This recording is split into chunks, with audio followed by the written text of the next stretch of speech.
Hola a todos, espero que se encuentren muy pero muy bien. Vamos a continuar con nuestras clases, vamos a hablar ahora del microciclo, que es la estructura que continuaba siendo desde lo más pequeño hacia lo más grande. En clase anterior vimos la unidad y la sesión, y ahora vamos a avanzar con el microciclo. El microciclo es un lapso limitado de 3 a 14 días, donde el deportista es sometido a un conjunto de actividades que provocan transformaciones orgánicas, que tienen un carácter general y o especial, que crean las bases para un estado superior de predisposición biológica, y que se ponen de manifiesto en el transcurso de una onda pequeña del proceso de entrenamiento. Decimos de 3 a 14 días, porque hay autores que hablan de que se puede hacer microciclos más cortos, otros más largos. Inclusive hay autores que mencionan que el tiempo ideal de microciclos son 4 días. Pero bueno, eso tiene alguna limitación desde el punto de vista sociocultural, ya que estamos acostumbrados a que el domingo sea el día festivo, el día de descanso, y prácticamente nadie se dedica a entrenar esos días.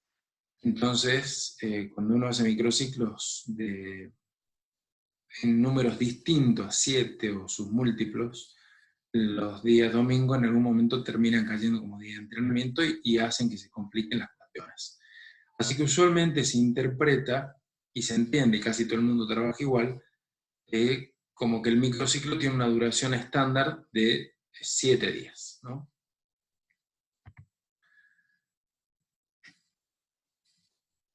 La estructura, decíamos que la duración está entre un lapso de 3 a 7 días y hasta 14, pero vamos a tomar como 7 como número ideal. Y la estructura que tenga está determinada por varios aspectos. El tipo de microciclo en cuestión, que lo vamos a ver ahora un poco más adelante, la correlación entre volumen e intensidad, y las características de la tendencia de la dinámica de las cargas, por el empleo reiterado de ejercicios con orientaciones y con un vínculo óptimo entre ellos. ¿Qué aspectos debemos considerar al elaborar el microciclo? En la elaboración del microciclo intervienen diversos aspectos, como por ejemplo, los objetivos que tengamos propuestos, el tipo de microciclo, las reglas de construcción del microciclo, la cantidad de unidades y su orden, y la selección de los métodos y medios a utilizar. Vamos a verlos ahora. Los objetivos propuestos. Estos están íntimamente relacionados con los propósitos que se quieren lograr en el microciclo. Obviamente que ellos responden a la desagregación de los objetivos del mesociclo en cuestión. Es decir, un microciclo es una pequeña parte de una estructura más grande que se llama mesociclo. Y esa estructura tiene un objetivo determinado. Por ejemplo, podríamos llegar a decir que el objetivo de ese mesociclo en cuestión es desarrollar la fuerza máxima. Entonces, todos los microciclos que componen ese mesociclo están teñidos por ese objetivo. Es decir, el objetivo de los microciclos no puede ser distinto a que su estructura superior, ¿no? Entonces, bueno, ahí hay otro ejemplo en la placa, similar al que les acabo de mencionar, ¿no?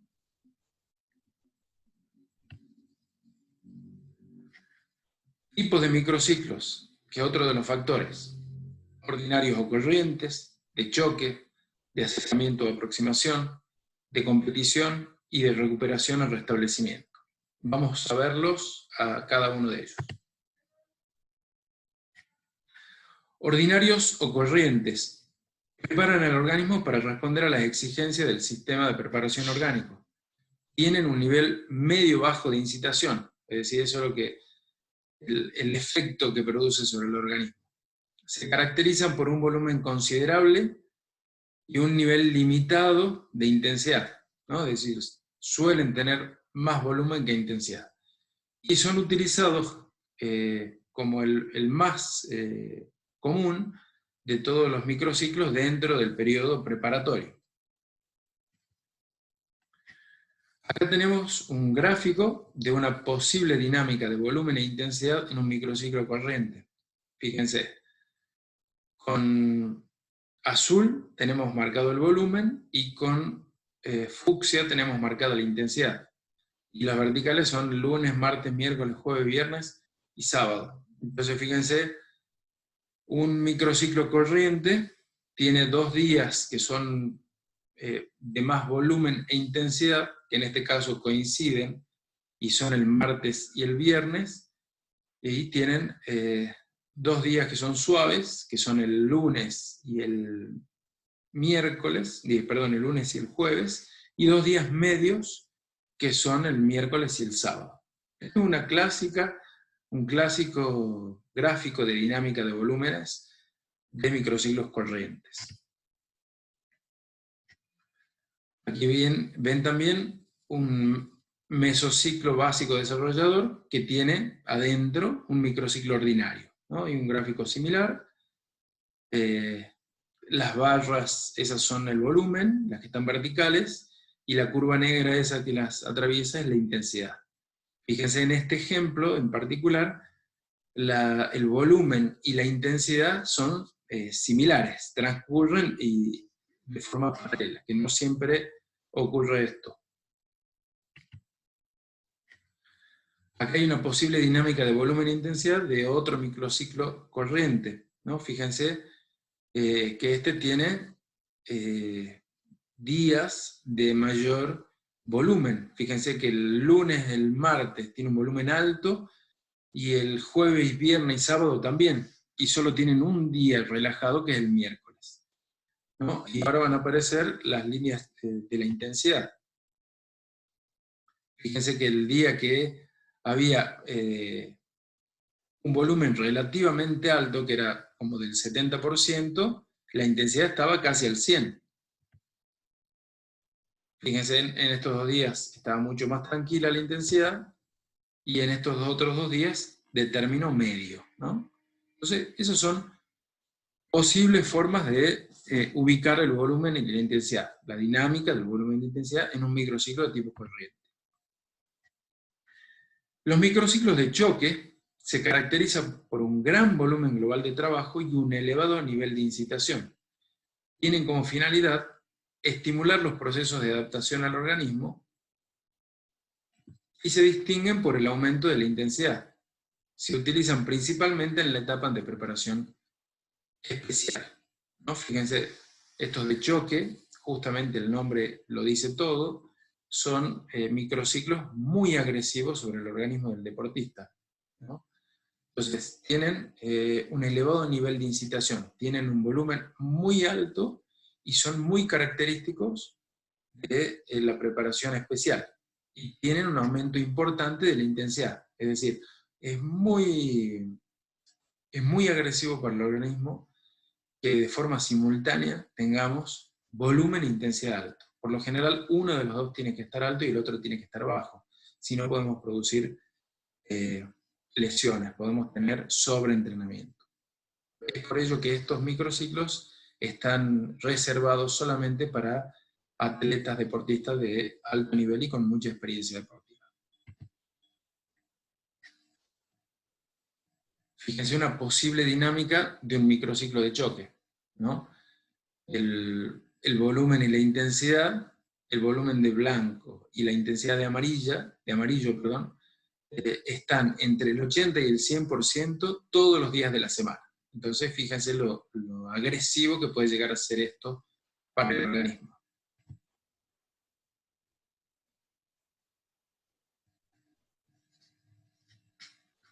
¿No? Fíjense en este otro ejemplo. El día lunes, 80 y 90%. ¿No? La intensidad es en amarillo y el volumen es en blanco. 80 y 90 el lunes, 90 y 100 el martes, 90 y 100 el miércoles, el viernes 90 y 95 y el sábado 90 y 100. Y el único día tranquilo es el día jueves, que tiene un 70 y un 60%. ¿No? Entonces, en este es un poco más tranquilo que el anterior, pero aún, sin embargo, tiene, de los 6 días de entrenamiento, tiene 5 realmente agresivos. Entonces, acá tenemos un ejemplo muy bien graficado de lo que es un microciclo de choque. Microciclos de acercamiento o de aproximación. Estos se utilizan para preparar al atleta con relación a las situaciones y condiciones de la competencia. Se modelan regímenes y programas de competencia. Su contenido es variado, está relacionado con la etapa de preparación del atleta, ¿no? Entonces, son microciclos que tienden a reflejar lo que va a pasar en la competencia. Entonces, tratamos de simular cómo sería la semana de la competencia más importante. Fíjense, esto es un ejemplo de microciclo de acercamiento o aproximación, ¿no? Acá hay dos microciclos juntos. Fíjense que las columnas, es decir, las verticales, muestran dos semanas distintas que son exactamente igual, ¿no? Todo es a las 10 de la mañana, y fíjense que el lunes en ambos casos hay entrenamiento de la rapidez, el martes y el miércoles entrenamiento en su prueba, en su disciplina, el jueves en ambas semanas descanso, el viernes un calentamiento, y el sábado y el domingo competencia. En el caso de la primera semana son competencias preparatorias, y en la semana de competencia es efectivamente su competencia principal, ¿no? Entonces, este es un claro ejemplo de un microciclo de aproximación. El microciclo de competencia, su nombre ya lo dice todo, se conforma de acuerdo al programa de futura competencia, se trabaja con la máxima posibilidad de intensidad, se buscan actuaciones reglamentarias en días, horas de la propia competencia, y siguen el mismo régimen semanal que ocurrirá en la segunda competencia. Es decir, es la segunda semana de la placa que acabamos de ver. Aquí lo tienen solamente esa semana, ¿no? Es el mismo gráfico que ya vieron previamente.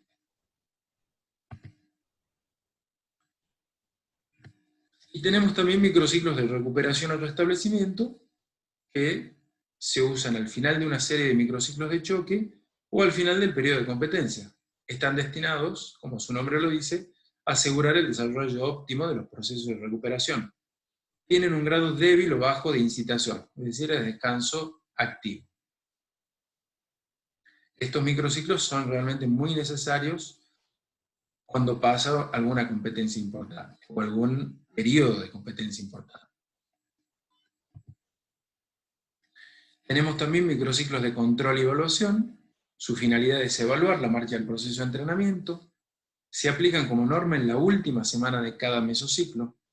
Su volumen es bajo, pero su intensidad es alta. La intensidad, obviamente, dada por la evaluación. Se entiende que las evaluaciones siempre se hacen a una máxima intensidad.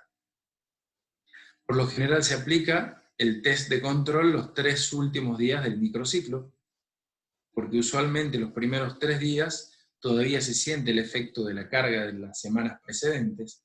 Entonces los primeros 3 días del microciclo, es decir, lunes, martes y miércoles, se trata de hacer un descanso activo, una preparación a las evaluaciones. Y se suelen hacer las evaluaciones jueves, viernes y sábado. Los 3 primeros días de la carga está descendida, lo acabamos de decir, y los atletas deben participar igual que si estuvieran compitiendo. ¿Cuáles son las reglas de construcción del microciclo? Se debe prestar especial consideración al tipo de carga, es decir, si es una carga netamente del sistema nervioso central o metabólico o estructural. Esto lo vimos en la clase pasada. Hay cargas que son preponderantemente de trabajo del sistema nervioso central, como la velocidad, la coordinación, la técnica, ¿no? Y el sistema nervioso central tiene que estar muy restablecido, tiene que estar descansado.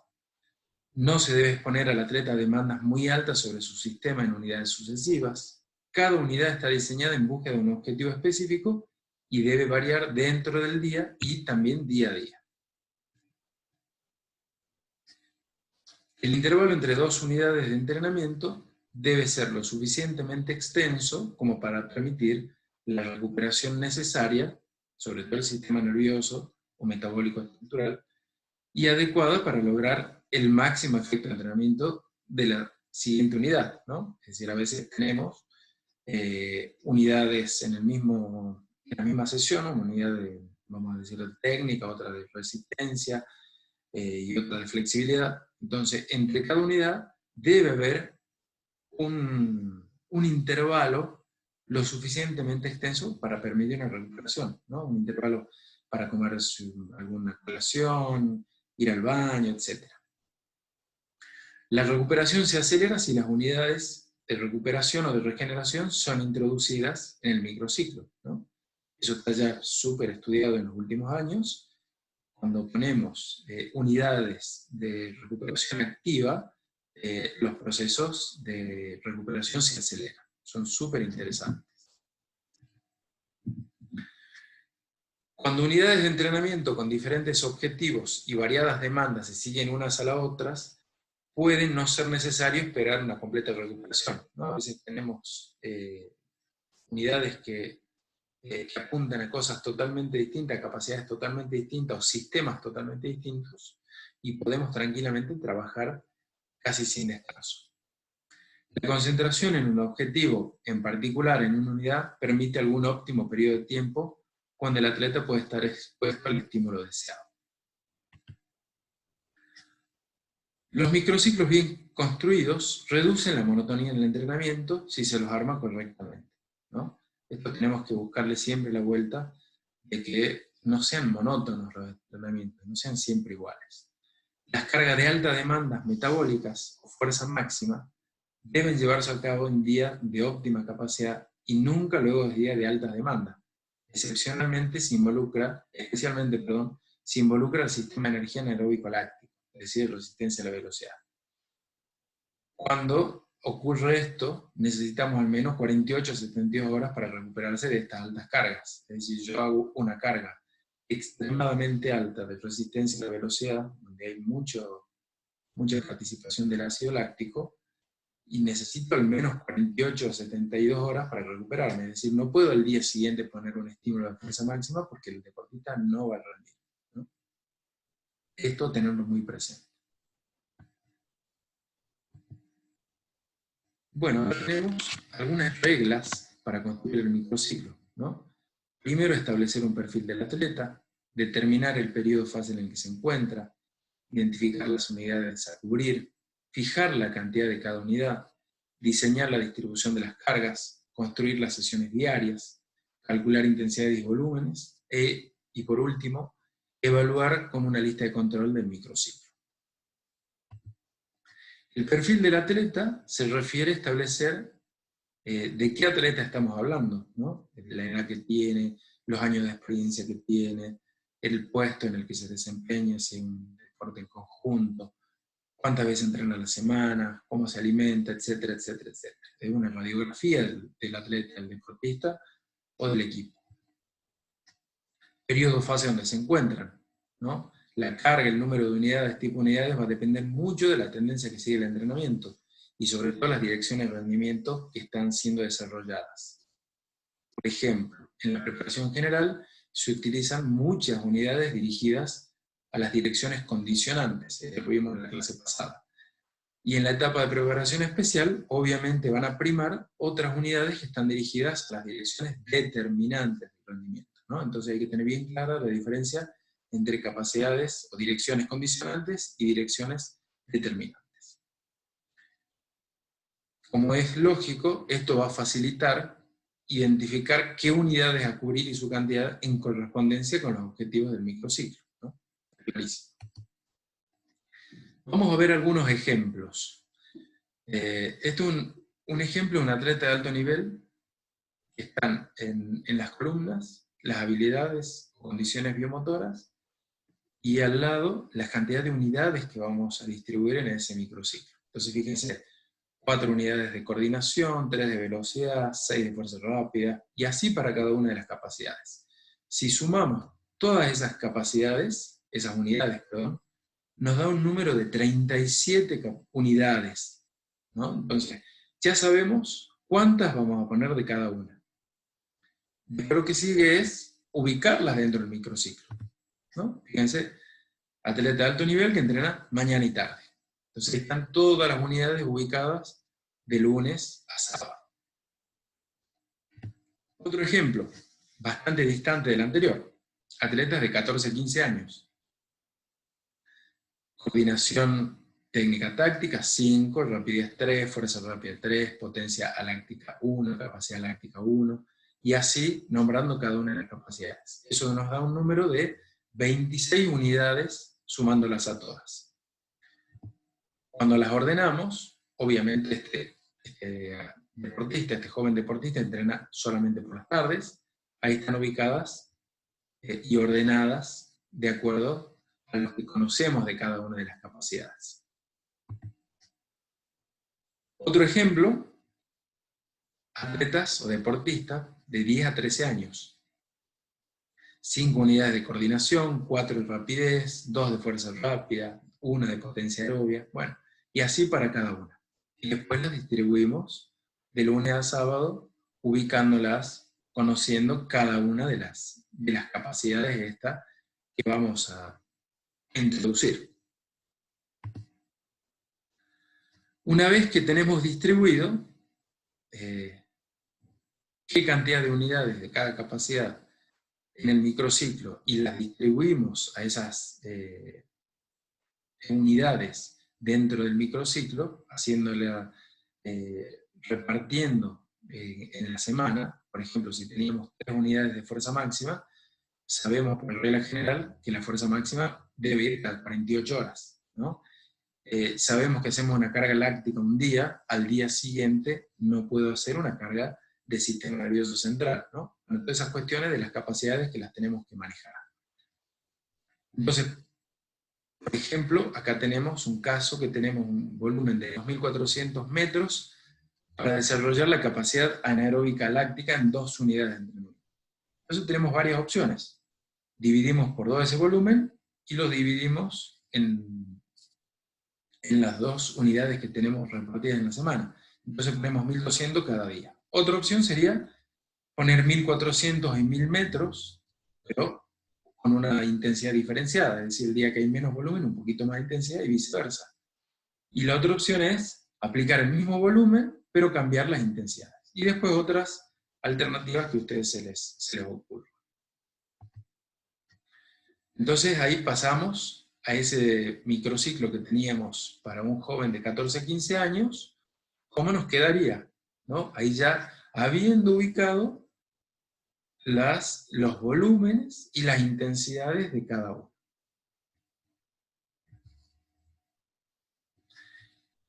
Y luego, una vez que tenemos ya ubicadas las capacidades y ordenados las intensidades de los volúmenes, tenemos que diseñar ya la sesión, que es poner en el orden preferencial del desarrollo de las capacidades, que lo vimos en la clase anterior, ¿no? Habíamos dicho que el orden preferencial iba todo lo del sistema nervioso central al principio, después iban la potencia y la capacidad láctica, después todo lo que tiene que ver con la fuerza, y por último, la potencia y la capacidad aeróbica.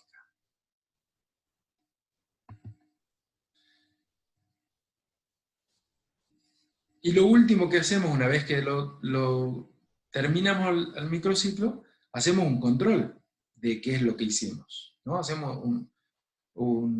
Lo chequeamos. ¿Es apropiado el contenido para el periodo? Si son los métodos seleccionados apropiados para el objetivo, si están los métodos relacionados con la edad, si existe un equilibrio entre carga y recuperación, si hay variación de la carga, si las unidades y sus componentes están organizados para cubrir los diferentes requerimientos de cada una de las capacidades motoras.